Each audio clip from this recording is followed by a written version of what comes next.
Hello दोस्तों, welcome to Khan study point. हमने पहले वाले पार्ट में फर्स्ट चैप्टर का 15 क्वेश्चन देख लिया है। अब 15 क्वेश्चन इसमें देखेंगे। ये फर्स्ट टर्म का 12th class most important question है, एमसीक्यू। आप पूरे क्वेश्चन देखना, पेपर में इनमें से ही आएंगे। निम्नलिखित में से कौन सा कथन मानव का प्रकृतिकरण निश्चयवाद से संबंधित नहीं है। इसमें 4 स्टेटमेंट दिए हुए हैं और हमको बताना है कि निश्चयवाद से संबंधित कौन सा इसमें नहीं है। तो इसका ऑप्शन नंबर सी सही हो जाएगा। मानवीय क्रियाएं अभाव से स्वतंत्रता की ओर अग्रसर थी। ये स्टेटमेंट निश्चयवाद का नहीं है। क्वेश्चन नंबर 16, मानव भूगोल मानव समाजों और धरातल के बीच संबंधों का संश्लेषित अध्ययन है। यह परिभाषा किसके द्वारा दी गई थी। जो ये स्टेटमेंट है वो दी गई थी रेडजेल के अनुसार। रेडजेल ने कहा था जो मानव भूगोल है मानव समाज और धरातल के बीच में संश्लेषित अध्ययन है। क्वेश्चन नंबर 17 है, मानव प्रकृति के नियमों को बेहतर ढंग से समझने के बाद ही प्रौद्योगिकी का विकास कर पाया। इसका उदाहरण है, जो मानव था उसने पहले प्रकृति के नियम को समझा, फिर बेहतर ढंग से उसको समझने के बाद अपने प्रौद्योगिकी का विकास कर पाया। ये इसमें से उपरोक्त सभी होगा।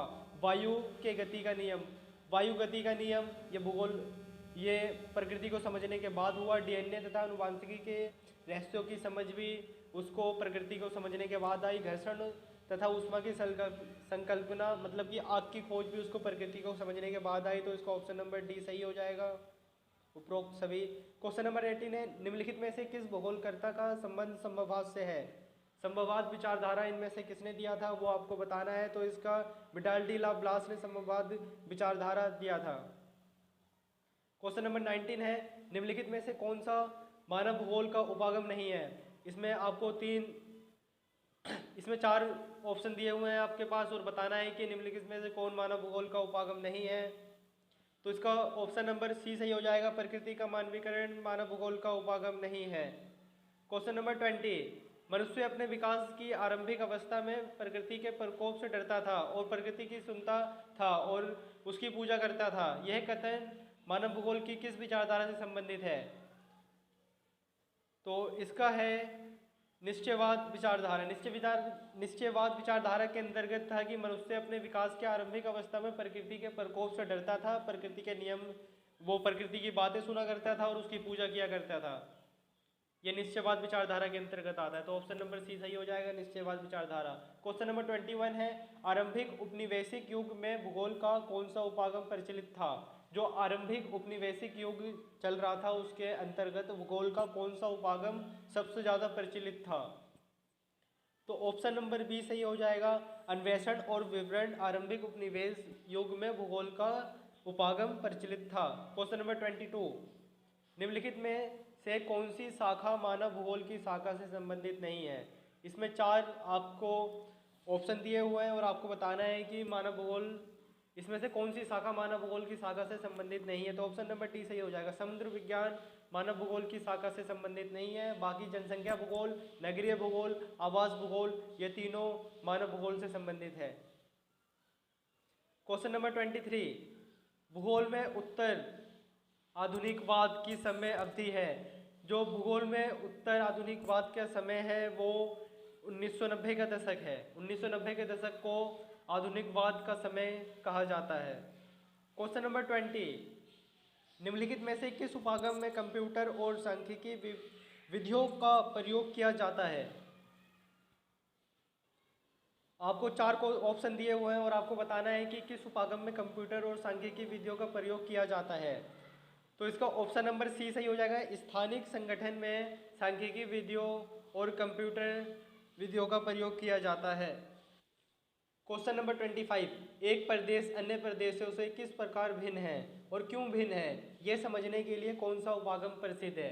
कोई एक प्रदेश है और अन्य प्रदेशों से वो किस प्रकार भिन्न है और क्यों भिन्न है, इसको हम समझने के लिए कौन सा उपागम प्रयुक्त करते हैं और कौन सा प्रसिद्ध है। इसका क्षेत्रीय विभेदन ऑप्शन हो जाएगा। यह उपागम सबसे ज़्यादा प्रसिद्ध है किसी प्रदेश की विभिन्नता को मापने के लिए। क्वेश्चन नंबर 29 है, रुको और जाओ निश्चयवाद के नाम से किस विचारधारा को जाना जाता है। तो रुको और जाओ निश्चयवाद को नव निश्चयवाद विचारधारा से जाना जाता है। तो ऑप्शन नंबर बी करेक्ट हो जाएगा। क्वेश्चन नंबर 27, मानव भूगोल की कल्याणपरक तथा मानवतावादी विचारधारा का संबंध डेक्स से था। इनमें से किससे था मानवतावादी विचारधारा का संबंध? तो लोगों के सामाजिक कल्याण से था मानवतावाद विचारधारा का संबंध।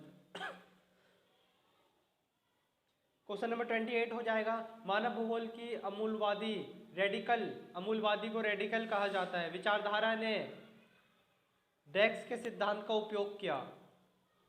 तो इसका ऑप्शन नंबर बी हो जाएगा, मार्क्स। जो कार्ल मार्क्स थे उन्होंने अमूलवादी विचारधारा करने के लिए मार्क्स के सिद्धांत का उपयोग किया था। निम्नलिखित में से कौन सा सामाजिक भूगोल का उपक्षेत्र है? जो निम्नलिखित में से कौन सा सामाजिक भूगोल का उपक्षेत्र है? तो लिंग भूगोल सामाजिक भूगोल का उपक्षेत्र है, सैन्य भूगोल राजनीतिक भूगोल का उपक्षेत्र है, जनसंख्या भूगोल मानव भूगोल का, कृषि भूगोल सामाजिक भूगोल। क्वेश्चन नंबर 30, निम्नलिखित में से कौन सा आर्थिक भूगोल का एक उपक्षेत्र है? अभी मैंने ऊपर बताया था, तो आर्थिक भूगोल का उपक्षेत्र ए और सी है। संसाधन भूगोल आर्थिक भूगोल का उपक्षेत्र है और पर्यटन भूगोल भी आर्थिक क्षेत्र का उपक्षेत्र है। क्वेश्चन नंबर 31 और लास्ट क्वेश्चन है ये आपका 31। निम्नलिखित में से कौन सा राजनीतिक भूगोल का एक उपक्षेत्र है?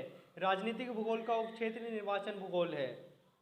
इस टाइप के क्वेश्चन बहुत ज़्यादा आते हैं। आपको राजनीतिक भूगोल का उपक्षेत्र पूछ सकता है, मानव भूगोल का उपक्षेत्र पूछ सकता है, संसाधन भूगोल, इन सब के बारे में, और आपको आर्थिक भूगोल का पूछ सकता है। तो हमारा फर्स्ट चैप्टर आज एमसीक्यू क्वेश्चन का ख़त्म हो गया। अब हम सेकंड चैप्टर आपको करवाएंगे। जिसने फर्स्ट पार्ट इसका नहीं देखा वो फर्स्ट पार्ट देख लेना, लिंक डिस्क्रिप्शन बॉक्स में आपको दे दूंगा। तो इस चैनल को सब्सक्राइब कर देना और अब इस वीडियो को अपने दोस्तों के पास भी ज़्यादा से ज़्यादा शेयर करना। आपने जितनी भी स्टडी ग्रुप है 12th क्लास की उन सब के पास आप ये शेयर कर सकते हो, और वीडियो को लाइक कर देना और कमेंट करके बताना कि वीडियो आपको कैसी लगी। धन्यवाद।